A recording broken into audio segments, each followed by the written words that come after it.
pertinent issues that contribute to the development of the 5 northern regions. Honorable Chair, towards achieving our aspiration for a better and more equitable society, I stand before you to discuss a crucial theme, a policy thrust, achieving equitable and balanced development through policy delivery in northern Ghana. According to the Northern Ghana Human Development Report, published by the UN 9-Nation Development Program Ghana in 2021, there exists a plethora of socio-economic issues that span the areas of health, education, poverty, infrastructure gaps, governance, and environmental issues. Further, the report revealed that though the Northern Zone has witnessed good development over the years, more effort is required to transform the zone for the country to achieve the Sustainable Development Goal 1, which aims at eradicating poverty in all its forms everywhere. We have been in and out of northern part of Ghana many times for the past 6 months. Mainly because of the SOCO program. We are happy for collaboration with NDPC for today's program. Ladies and gentlemen,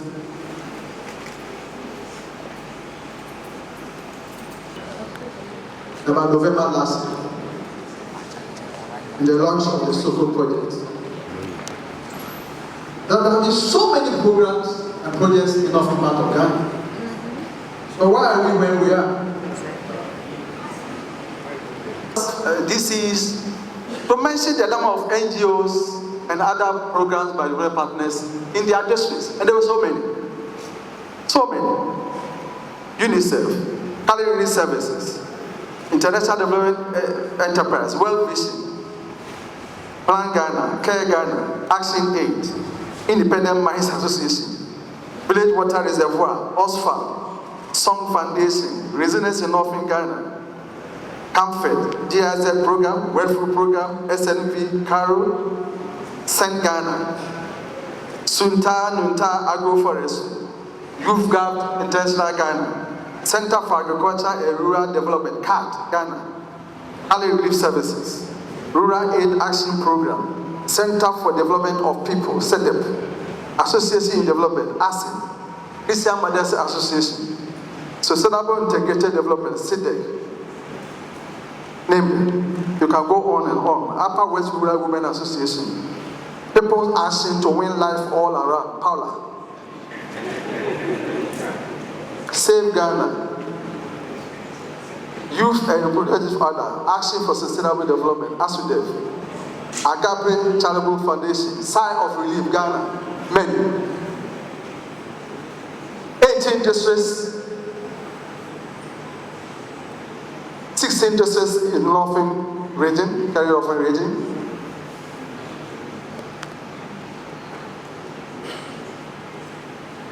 Seven districts in Savannah,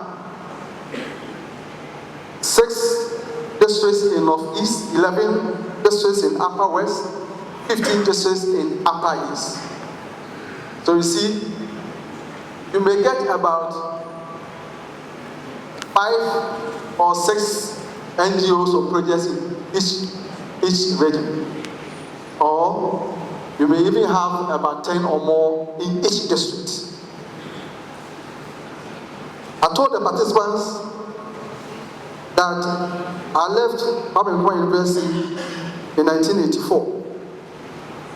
And our mates who did engineering, planning, others, many of them, who work in northern part of Ghana.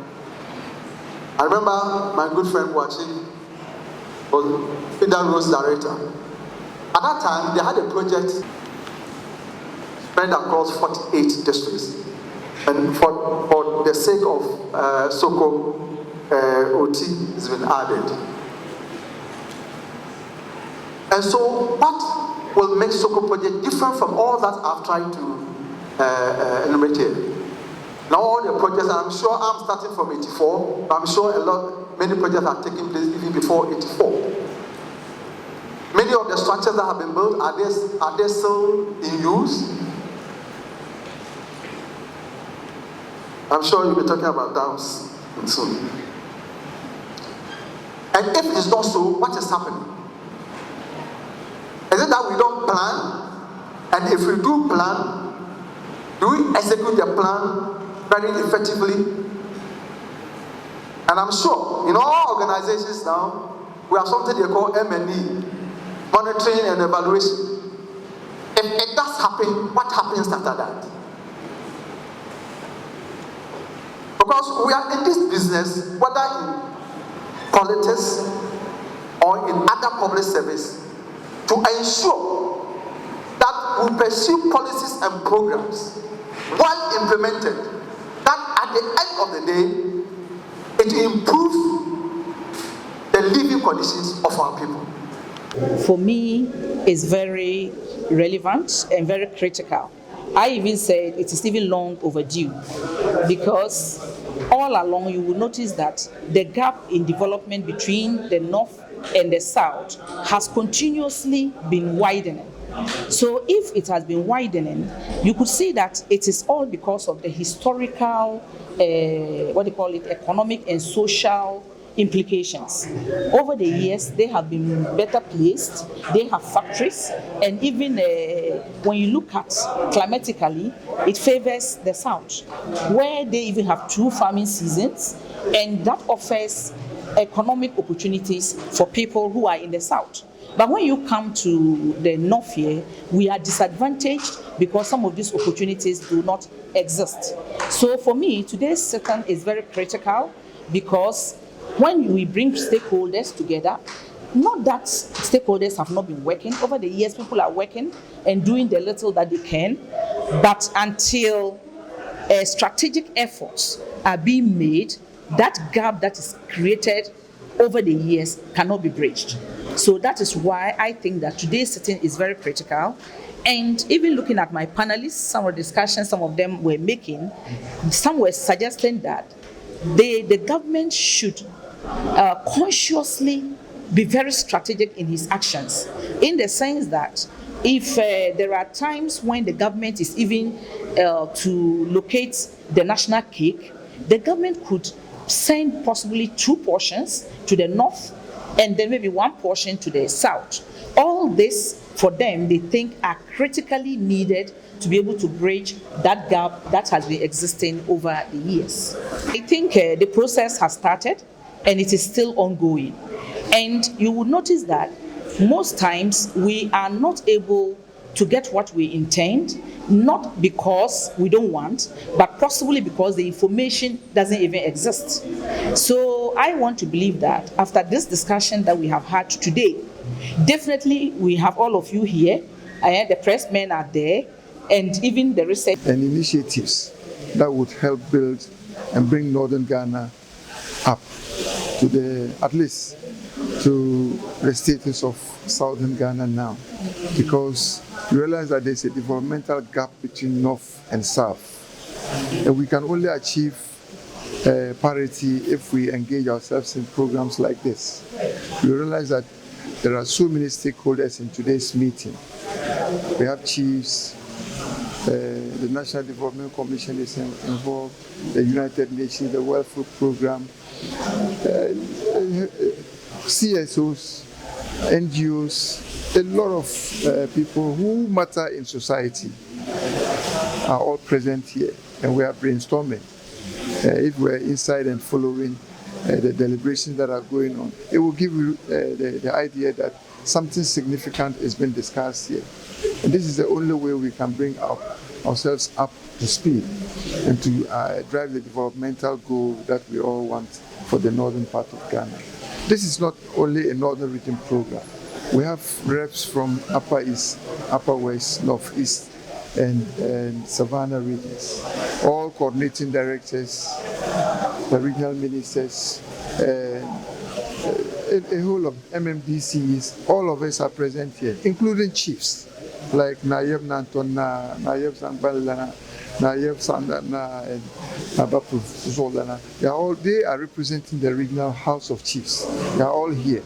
Why? Because they also want to pick the informations and take it back to the regional House of Chiefs so that we will deliberate and see how best we can, all go about development of our various areas.